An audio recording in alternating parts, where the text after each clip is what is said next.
بسم الله الرحمن الرحيم.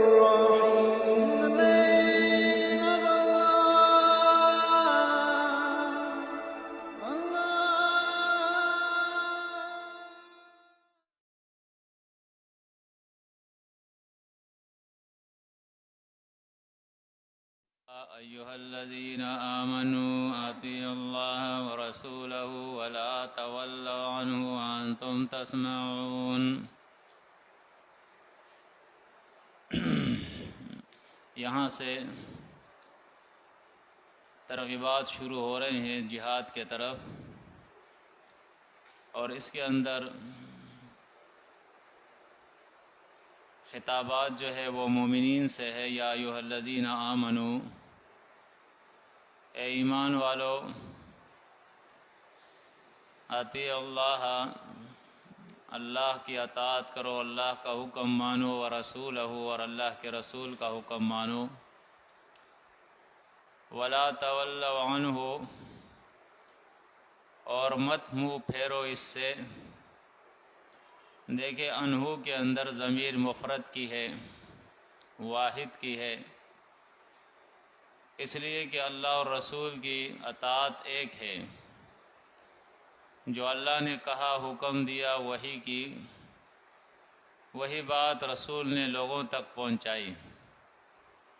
تو اس لیے فرمایا وَلَا تَوَلَّوْا عَنْهُ، منہ مت پھیرو اس سے، یعنی اللہ اور رسول کی اطاعت سے. وَأَنْتُمْ تَسْمَعُونَ، اور حال یہ ہے کہ تم سنتے ہو، یعنی اللہ کی کتاب تم سنتے ہو، بار بار یہ سنتے ہو کہ اللہ کی اطاعت کرو، رسول کی اطاعت کرو، پھر اس سے منہ مت پھیرو. وَلَا تَكُونُوا، اور نہ ہونا تم کالذین، ان جیسے، ان لوگوں جیسے، قالوا، جنہوں نے کہا، سمعنا، ہم نے سن لیا، وہم لا یسمعون، اور انہوں نے سنا نہیں. یعنی زبان سے انہوں نے اس بات کا اقرار کر لیا کہ ہم نے سن لیا،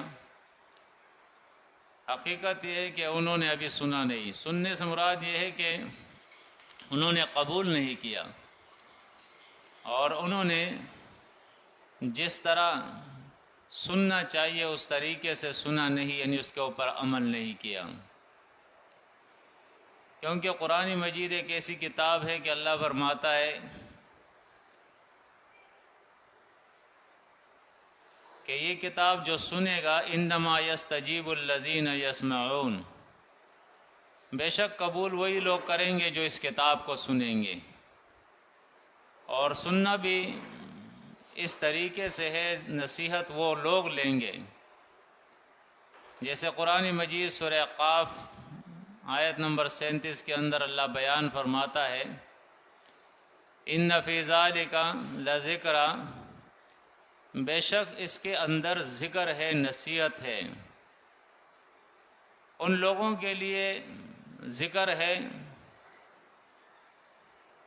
جن کے اللہ فرماتا ہے جن کے دل ہے، لہم قلوب، جن کے دل ہے، وَأَلْقَى السَّمْعَ وَهُمْ شہید، اور وہ اللہ کی کتاب جو ہے وہ سنتے ہیں اور حاضر ہوتے ہیں. یعنی اس طرح سنتے ہیں کہ وہ حاضر ہوتے ہیں، کیونکہ بعض لوگ اس طرح ہوتے ہیں کہ جسمانی طور پہ وہ موجود ہوتے ہیں لیکن دماغ کہیں ان کا دوسری جگہ پہ ہوتا ہے. تو اس لیے فرمایا وَأَلْقَى السَّمْعَ وَهُمْ شَهِيدٌ، وَهُوَ شَهِيدٌ، وہ کان رکھے اور وہ حاضر ہو، خود بھی وہ دماغی طور پر، ذہنی طور پر موجود ہو. کیونکہ دنیا کے اندر کثرت ایسے لوگوں کی ہے کہ جو سمجھتے نہیں ہیں. جیسے سورۃ الاعراف کے اندر اللہ کا ارشاد ہے وَلَقَدْ ذَرَأْنَا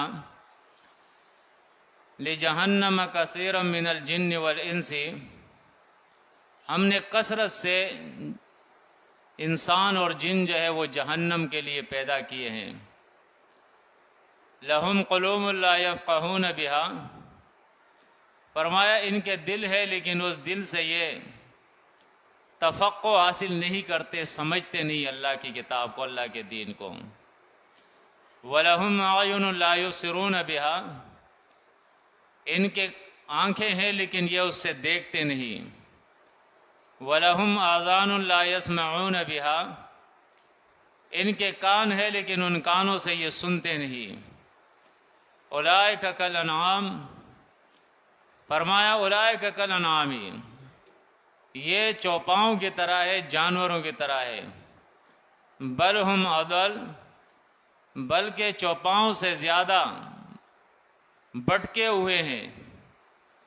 اولئک هم الغافلون، فرمایا یہ لوگ غافل ہیں، لاپرواہ ہیں، پرواہ نہیں کرتے ہیں اللہ کی کتاب سنی نہ سنی، سمجھی نہ سمجھی، دین پہ عمل کیا نہ کیا، آخرت کے لیے تیاری کی نہ کی، لاپرواہ اور غافل ہے۔ اسی طرح قرآن مجید کے اندر سورۃ الفرقان کے اندر اللہ اپنے نبی کو تسلی دیتا ہے، ام تحسب ان اکثرهم یسمعون او یعقلون، اے نبی آپ کیا سمجھتے ہیں کہ ان لوگوں کی اکثریت یسمعون او یعقلون، یہ سنتے ہیں اور سمجھتے ہیں، انہم الا کالانعام، فرمایا یہ تو چوپاؤں کی طرح ہے، جانوروں کی طرح ہے، کثرت اللہ فرماتا ہے انسانوں کی۔ بل ہم اضل سبیلا، بلکہ یہ جانوروں سے بھی زیادہ بھٹکے ہوئے ہیں راہ سے۔ تو کثرت انسانوں کی تو اس قسم کی ہے کہ وہ سمجھتے نہیں ہیں۔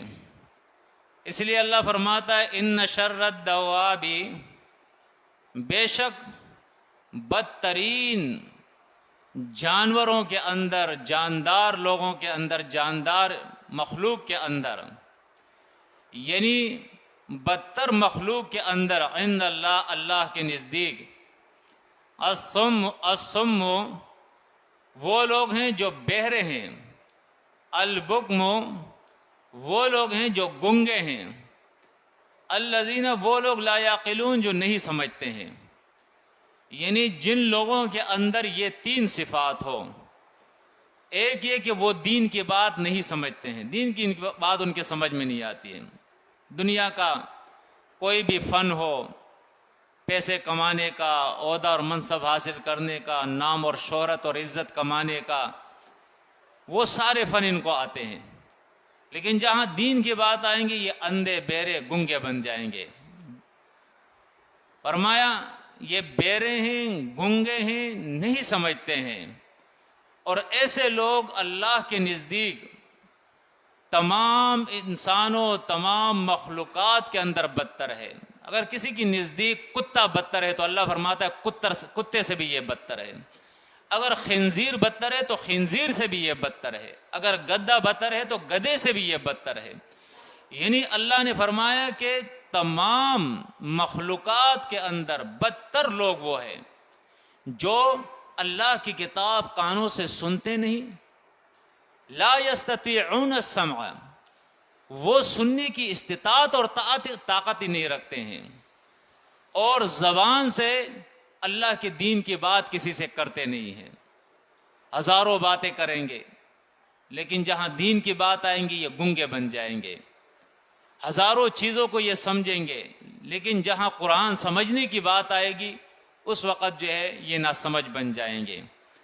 آگے اللہ کیا فرماتا ہے، اب نتیجہ نکالتا ہے اللہ، وَلَوْ عَلِمَ اللَّهُ فِيهِمْ خَيْرًا، اگر اللہ ان میں خیر جانتا، یعنی اگر اللہ کو یہ معلوم ہوتا کہ یہ دین کا کام کریں گے، یہ اللہ اور رسول کے حکم کو مانیں گے، لَأَسْمَعَهُمْ، تو ضرور اللہ ان کو سناتا، کسی طریقے سے اللہ اپنا کلام ان کو سنائی دیتا، لیکن اللہ جو نہیں سنا رہا ہے اس لیے نہیں سنا رہا ہے کہ ان کے اندر خیر ہے ہی نہیں۔ فرمایا وَلَوْ أَسْمَعَهُمْ، اگر انہیں اللہ سنا دیتا، لَتَوَلَّوْا وَهُمْ مُعْرِضُونَ، تو یہ منہ پھیر لیتے اور ہمیشہ یہ منہ پھیرتے ہیں، اعراض کرتے ہیں۔ دیکھیں اللہ وجہ بیان کرتا ہے کہ بالفرض محال قرآن مجید جس کے اندر بہت سارے اللہ کے احکامات ہیں، نبی کریم صلی اللہ علیہ وسلم کی سنت جس کے اندر دین کا بہت بڑا حصہ ہے، اور اس سے یہ غافل ہے، ان کو کچھ پتہ نہیں ہے۔ لیکن قرآن اور سنت کی کچھ باتیں تو ان کو معلوم ہے نا، لیکن آپ دیکھیں کہ معلوم ہونے کے باوجود یہ اس پہ عمل نہیں کرتے ہیں۔ لَتَوَلَّوْا وَهُمْ مُعْرِضُونَ، منہ پھیرتے ہیں اور اعراض کرتے ہیں، تو اس لیے اللہ ان کو سناتا ہی نہیں ہے۔ آگے پھر ترغیب دیا جا رہا ہے مومنوں کو، مجاہدوں کو، یا ایھا الذین آمنوا استجیبوا، اے ایمان والو قبول کرو حکم للہ اللہ کا، وللرسول اور رسول کا، اذا دعاکم جب وہ تمہیں بلائے، لما اس چیز کے طرف، یحییکم جو تمہیں زندگی دے، زندگی بخشے۔ وہ زندگی کس طریقے سے بخشی جاتی ہے؟ دیکھیں ایک تو قرآن مجید کے اندر اللہ نے بیان کیا ہے کہ دنیا میں جتنے بھی جاہل اور کافر ہیں یہ مردے ہیں، ان کی مثال مردوں کی ہے، ان کی مثال مردوں کی ہے۔ اور جو لوگ اللہ رب العزت جن کو اپنے دین کی روشنی عطا فرماتا ہے، اصل میں یہ لوگ زندے ہیں، جہالت سے اللہ ان کو نکال دیتا ہے۔ تو زندگی سے مراد یا تو یہ ہے کہ اللہ اور رسول کی بات مانو، جس طرف تمہیں بلائے اس طرف تم آ جاؤ، یعنی اس سے تمہیں زندگی ملے گی، دنیا اور آخرت کی زندگی ملے گی۔ یہاں اس زندگی سے مراد یا جو ہے وہ شہادت کی زندگی ہے، جو قرآن مجید کے اندر اللہ شہداء کے بارے میں فرماتا ہے کہ تم انہیں مردہ مت کہو، یہ زندہ ہے اللہ کے نزدیک۔ تو اس سے مراد یا تو شہادت کی زندگی ہے، یا وہ جنت کی زندگی ہے جو ہمیشہ ہمیشہ ابد الآباد زندگی ہے، جہاں موت نہیں آئے گی۔ اور یا اس سے مراد یہ تینوں ہے۔ مختلف توجیہات جو ہے مفسرین نے اس کے اندر کیے ہیں۔ تو فرمایا اللہ اور رسول جب تمہیں بلائے اس چیز کے طرف جس سے تمہیں زندگی بخشے، تو فرمایا تم اس کی استجابت کرو، اس کو قبول کرو۔ ایک حدیث کے اندر امام بخاری کتاب التفسیر اس آیت کی تفسیر کے اندر حدیث لاتا ہے کہ ایک صحابی ہے ابو سعید ابن المعلا، وہ نفلی نماز پڑھ رہا تھا 2 رکعت۔ نبی کریم صلی اللہ علیہ وسلم نے اسے آواز دی، بلایا۔ وہ کھڑا ہوا تھا، اپنی نماز اس نے مکمل کی۔ نماز مکمل کرنے کے بعد آئے اور فرمایا کہ اللہ کے نبی آپ نے مجھے بلایا تھا، میں حاضر ہو گیا ہوں۔ فرمایا کیا تم نے قرآن کی بات نہیں سنی ہے کہ اللہ فرماتا ہے یا ایھا الذین آمنوا استجیبوا للہ وللرسول اذا دعاکم، اے ایمان والو جب تمہیں اللہ اور رسول آواز دے، بلائے تو اس کی بات کو قبول کرو، اس کے حکم کو آ جایا کرو۔ تو میرا حکم ماننا یہ فرض ہے، اور جو تم کر رہے تھے وہ نفل۔ اس سے فقہا نے یہ استنباط کیا ہے کہ جہاں فرض نماز کھڑی ہو جائے وہاں نفل نماز پھر نہیں ہے، اور اس پہ واضح حدیث بھی ہے۔ جہاں فرض ہو، مثال کے طور پہ جہاد ہے، حکم ہو گیا قتال فی سبیل اللہ کا، اب کوئی کھڑا ہوا ہے نفل پڑھ رہا ہے تو یہ نفل نہیں ہوتے ہیں۔ اسی طرح جو بھی فرائض آئیں گے تو فرائض کے پیچھے، فرائض کے آگے نوافل جو ہے وہ پھر باقی نہیں رہیں گے، فرض پورا کرنا ہوگا، نفل فرض کے بعد ہے۔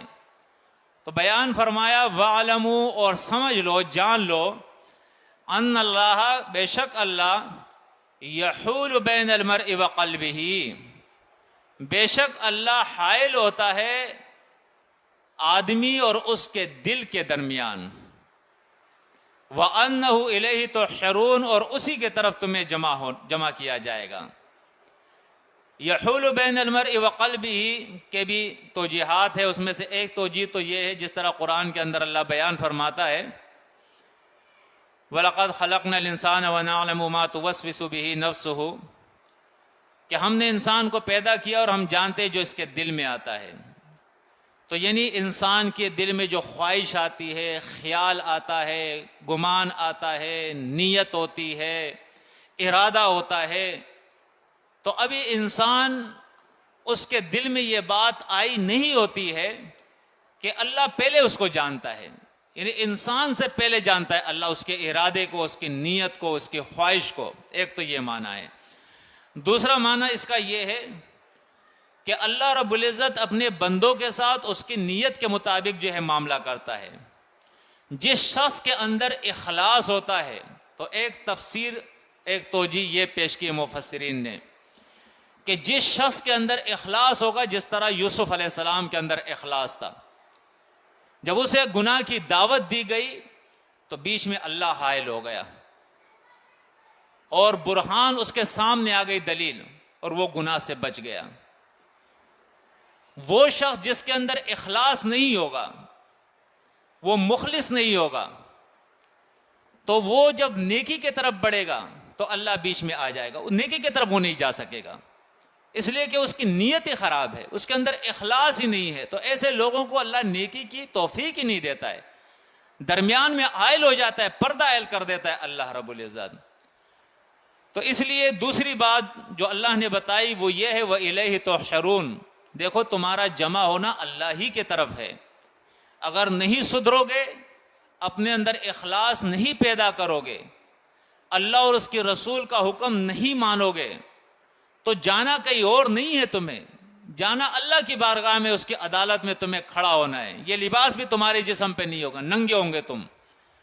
وَاتَّقُوا، فرمایا بچتے رہو، فتنتن، اس فتنے سے، لا تصیبن الذین ظلموا منکم خاصہ، جو ظالموں کو، جو تم میں سے ظالم ہے، خالص ان تک وہ نہیں پہنچے گا، بلکہ اس کے شکار تم بھی ہو سکتے ہو. اس کی ایک مثال کتابوں کے اندر یہ بیان کی ہے کہ مثال کے طور پہ ایک کالونی ہے، محلہ ہے، آبادی ہے، اس کے اندر چند لوگ روڈ پہ کچرا ڈال کے گندگی کر رہے ہیں. اگر کوئی اس کو منع نہیں کریں گے تو آہستہ آہستہ یہ گندگی بڑھتی جائے گی، اور اس کی جراثیم، مچھر، یہ پورے محلے کے اندر پھیل جائیں گے. تو جہاں جس نے گندگی کی وہ تو ہوگا بیمار، اس لیے کہ اس نے تو یہ کام کیا ہے، لیکن جس نے گندگی نہیں کی اس ماحول کی وجہ سے وہ بھی بیمار ہوگا، اس کے بچے بھی بیمار ہوں گے، وہ بچ نہیں سکتے ہیں.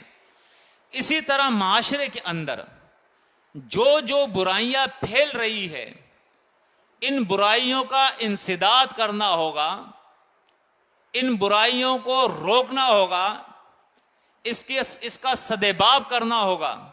اگر ان برائیوں کو ہم نہیں روکیں گے دعوت کے ذریعے، قوت کے ذریعے، اگر ہم ان کو نہیں روکیں گے تو پھر کیا ہوگا؟ آہستہ آہستہ یہ برائیاں بڑھتی جائے گی. شروع میں لوگ برائی کرتے ہوئے ڈریں گے، شرمائیں گے، حیا کریں گے، لیکن آہستہ آہستہ جب وہ برائی زیادہ ہو جائے گی تو نیکی کرنے والا پھر ڈرے گا، شرمائے گا، برائی کرنے والا نہیں ڈرے گا. جیسے ہمارا معاشرہ ہے، آپ دیکھ لیں، بے حیائی، فحاشی، سود، رشوت، ساری چیزیں اتنی عام ہو گئی ہے کہ نیکی کی بات کرنے والا ڈرتا ہے کہ یار بات کروں گا ایسا نہیں کوئی گلے میں آ جائے، وہ شرماتا ہے، اسے خوف ہے. اور جو برائی کر رہا ہے وہ ببانگ دہل کر رہا ہے، اس کو فکر ہی نہیں ہے. تو اس لیے اللہ بیان فرماتا ہے کہ اس فتنے سے بچو جو خاص ظالموں تک نہیں پہنچے گا، اس کا شکار تم بھی ہو سکتے ہو. اور اس کے اندر تفصیلی واقعہ سورۃ الاعراف کے اندر آیت 163 سے 166 تک اللہ رب العزت نے بنی اسرائیل کا ایک واقعہ بیان کیا ہے کہ انہیں یوم سبت کے دن جو ہے شکار سے منع کیا گیا تھا. اس میں سے کچھ لوگ شکار کرنے لگے، کچھ لوگ نہیں کرتے تھے. کچھ لوگ نہیں کرتے تھے لیکن جو کرتے تھے ان کو روکتے بھی نہیں تھے. تو جب عذاب آیا تو جو لوگ شکار کرتے تھے وہ بھی ہلاک ہو گئے، اور جو منع نہیں کرتے تھے وہ بھی ہلاک ہو گئے. صرف وہ لوگ اللہ کے عذاب سے بچیں جنہوں نے شکار نہیں کیا اور دوسروں کو بھی روکتے تھے کہ بھائی شکار مت کرو. معشومہ کہنا کہتا کہنا شرم کہنا.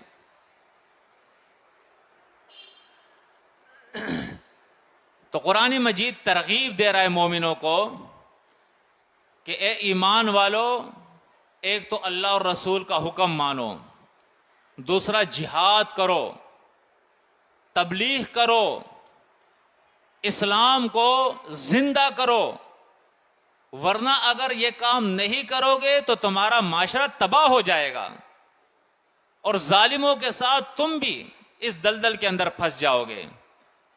فرمایا وَاعْلَمُوا أَنَّ اللَّهَ شَدِيدُ الْعِقَابِ، اور جانو کہ اللہ شدید عذاب دینے والا ہے. وَاذْكُرُوا إِذْ أَنْتُمْ، اور یاد کرو جب تم قلیل تھوڑے سے تھے. اب تمہیں کیا خوف ہے؟ اب تو اللہ نے تمہیں بہت سارا کر دیا ہے، تمہاری تعداد اللہ نے بڑھا دی. اس وقت کو یاد کرو جب تم تھوڑے سے تھے. مستضعفون، تم کمزور سمجھے جاتے تھے، کمزور کر دیے گئے تھے تم. فی الارض، ملک کے اندر، زمین کے اندر. تخافون، تم ڈرتے تھے. ان یتخطفکم الناس، کہ اچک لیں گے تمہیں لوگ، یعنی تمہیں ختم کر دیں گے، تمہاری قوت کو ختم کر دیں گے. فآواکم، پس اللہ نے تمہیں جگہ دی، مدینہ کی ریاست دی، اور اس کے بعد تمہارے جھنڈے کو پوری دنیا کے اندر گاڑ دیا. وَأَيَّدَكُمْ، اور مضبوط کیا تمہیں بِنَصْرِهِ، اپنی مدد سے. وَرَزَقَكُمْ، اور رزق دیا تمہیں مِنَ الطَّيِّبَاتِ، پاک چیزوں میں سے. لَعَلَّكُمْ تَشْكُرُونَ، تاکہ تم شکر ادا کرو اللہ کا. یا ایھا الذین آمنوا، اے ایمان والو، لا تخونوا اللہ والرسول، خیانت مت کرو اللہ اور اس کے رسول کے ساتھ. خیانت کس کو کہتے ہیں؟ یہ عربی کا لفظ ہے. خیانت کہتے ہیں کسی چیز میں کمی کرنا، نقصان کرنا. یعنی اللہ اور رسول کے حکم میں کمی مت کرو، اللہ اور رسول کے حکم کے اندر نقصان مت کرو. جس طرح اللہ نے اور رسول نے کہا اس طرح سے اس کو پورا کرو. وَتَخُونُوا أَمَانَاتِكُمْ، اور خیانت مت کرو اپنے امانتوں کے اندر، یعنی آپس کے معاملات کے اندر بھی خیانت مت کرو. کسی کو امیر بنا دیا گیا تو اس عہدے کے اندر وہ خیانت نہ کرے. کسی کو ناظم بنا دیا گیا، اس پر اعتماد کیا گیا تو وہ اس کے اندر خیانت نہ کرے. کسی کو ناظم مالیات بنا دیا گیا تو وہ اس کے اندر خیانت نہ کرے. کسی کے پاس کسی کی راز کی بات ہے تو اس کے اندر خیانت نہ کرے. کسی نے کسی کے پاس کچھ امانت رکھی ہے تو اس کے اندر خیانت نہ کرے. یعنی ہر لحاظ سے اللہ رب العزت منع کر رہا ہے. وَأَنْتُمْ تَعْلَمُونَ، اور حال یہ ہے کہ تم جانتے ہو. جب تمہیں یہ معلوم ہو کہ یہ میرے پاس امانت ہے تو امانت کے اندر خیانت مت کرو. خیانت کرنا یہ گناہ کبیرہ ہے. وَعْلَمُوا، اب دیکھیں وہ چیز بیان کی جا رہی ہے جس سے زیادہ امکان ہے خیانت کا، کہ انسان خیانت کر سکتا ہے. وہ کیا چیزیں ہو سکتی ہے؟ وہ دو ہے. وَعْلَمُوا، اور جانو، انما اموالکم، بے شک تمہارے مال، وَأَوْلَادُكُمْ، اور تمہاری اولاد، فتنۃ، امتحان ہے. ان دو چیزوں کے وجہ سے انسان اللہ کے حکم میں، رسول کے حکم میں، دنیائی معاملات کے اندر وہ خیانت کرتا ہے. وہ کیا چیزیں ہیں؟ ایک اولاد. جب اولاد کی محبت آتی ہے، ان کی فکر ہوتی ہے تو آدمی پھر خیانت کرتا ہے. دوسری اولاد کے ساتھ جو ہے وہ دولت کی محبت. جب انسان کے دل میں دولت کی محبت آتی ہے تو وہ ہر قسم کے خیانت کا پھر شکار ہو جاتا ہے. تو اس لیے فرمایا کہ جان لو کہ تمہارے مال اور تمہاری اولاد یہ امتحان ہے. وَأَنَّ اللَّهَ عِنْدَهُ أَجْرٌ عَظِيمٌ، اور بے شک اللہ رب العزت اس کے پاس بہت بڑا اجر ہے. بہت بڑا اجر ہے، عظیم، بہت بڑا اجر ہے. یعنی یہ دنیا، یہاں کی اولاد، یہاں کا کاروبار، یہاں کے عہدے اور منصب، یہاں کی یہ دولت، بینک اور بیلنس، یہ کچھ نہیں ہے. اگر اللہ کا حکم مانو گے، دنیا میں خیانت سے بچو گے، تو فرمایا اللہ وہ اجر دے گا جو اجر عظیم ہے، بہت بڑا بدلہ ہے وہ.